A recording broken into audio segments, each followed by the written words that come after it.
छठी मैया की जय। ए कॉपी कॉपी बोलेली छठिया माता, सुनाए सेवक लोग, सुनाए सेवक लोग। ए मोरा घटिया दुबिया उपजी गईले, मकरी बासे ढालेले, मकरी बासे ढालेले। ए हाथ जोड़ी बोलाले राजेश बाबू, सुनिए छठिया माता, सुनिए छठिया माता। ए हाथ जोड़ी बोलाले सौरभ बाबू, सुनिए छठिया माता, सुनिए छठिया माता। ए हाथ जोड़ी बोलाले मानना बाबू, सुनिए छठिया माता, सुनिए छठिया माता। ए रौरा घाटे दुबिया सिलाई देबो, मकरी उजारी देबो, मकरी उजारी देबो। चंदन छिड़की देबो, चंदन छिड़की देबो।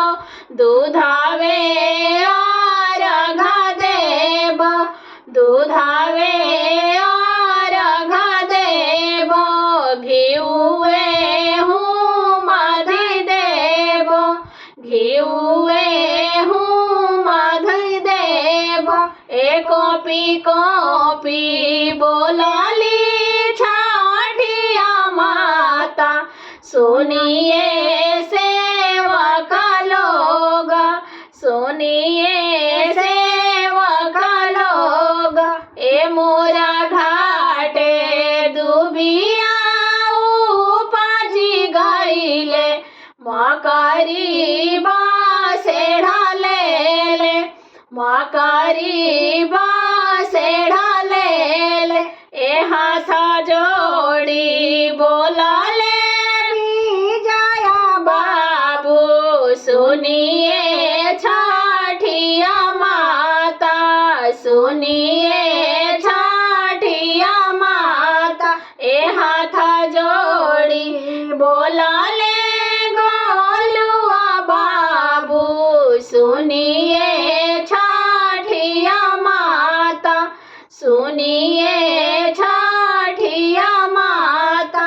ए रौरा घाटे दुबिया छिलाई देबो, मकरी उजारी देबो, मकरी उजारी देबो। चंदन छिड़की देबो, चंदन छिड़की देबो। दूधरेली पाई देबो, गोबरेली पाई देबो। घिउए मधि देबो, घिउए मध देबो। दूधावे अर्घ देबो, दूधावे अर्घ देबो। बोलो छठी मैया की जय।